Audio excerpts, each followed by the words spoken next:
Pemirsa, seorang konten kreator Saifullah atau lebih dikenal Saif Holla, pembuat parodi wawancara Gubernur Kalimantan Tengah Agustiar Sabran pada Jumat pagi kembali menjalankan sidang adat di ruang Basara Betang Palangkaraya Hadurut yang terletak di kawasan Jalan Temanggung Tilung 18 Palangkaraya.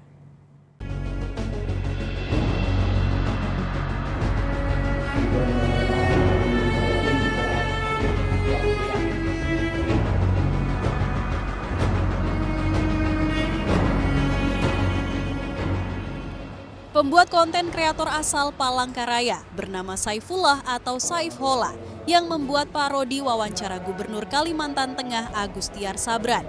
Pada Jumat pagi kembali menjalani sidang adat. Sidang dilaksanakan di ruang Basara, Betang Palangka Hadurut, terletak di kawasan Jalan Temanggung Tilung 18 Palangkaraya.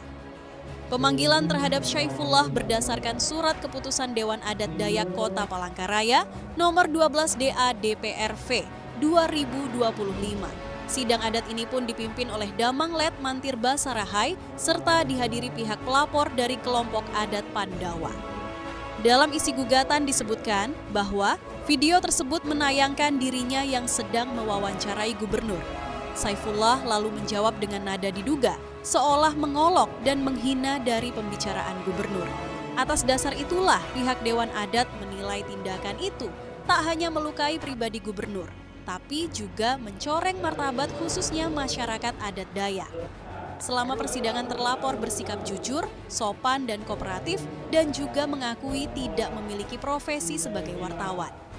Sebelumnya tuntutan denda yang ditetapkan dari pelapor sebesar 230 katiramu atau setara 57,5 juta rupiah. Namun setelah berbagai pertimbangan, Majelis Adat Basarahai menjatuhkan sanksi 90 katiramu atau sekitar 20 juta rupiah. Nilai tersebut lebih rendah dari tuntutan sebelumnya. Keputusan sidang bersifat final dan apabila dalam waktu 14 hari tidak dipenuhi, maka sanksi bisa ditingkatkan sesuai Perda nomor 16. Pak, bisa dijelaskan untuk sidang hari ini Pak, gimana Pak putusannya Pak? Sidang maksudnya Sidang adat hari ini Pak? Ya, ini adalah proses rangkaian dari laporan dan pemeriksaan dari pihak Mantir Kelurahan Bukit Tunggal, Kecamatan Jekarraya, dan mereka karena ini membuat gaduh ya, yang membuat panas hati, panas otak, pikiran orang-orang Dayak, maka mereka melanjutkan kepada Basarahai. Sidang hari ini adalah sidang keputusan terakhir ya, dan sifatnya final mengikat dan berperilaku sopan ya, tidak berbelit-belit, kami anggap kooperatif dan tidak pernah melanggar ada hukum adat maupun hukum positif, dan beliau dengan berani mengakui bahwa dia membuat itu memang dengan sengaja karena hanya untuk tujuan komersil ya. Jadi itulah menjadi dasar pertimbangan kami. Juga beliau punya masih tanggung jawab anak yang masih sekolah dan masih kecil. Total yang katiramunya tadi cuma itu sekitar 20 juta.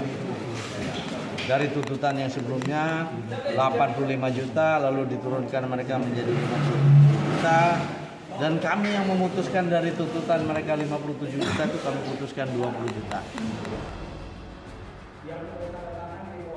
Terlapor juga menyampaikan permohonan maaf secara terbuka di depan awak media atas pembuatan parodi yang dibuatnya. Selain itu, ia juga mengucapkan banyak terima kasih kepada Dewan Adat atas keringanan yang sudah diberikan.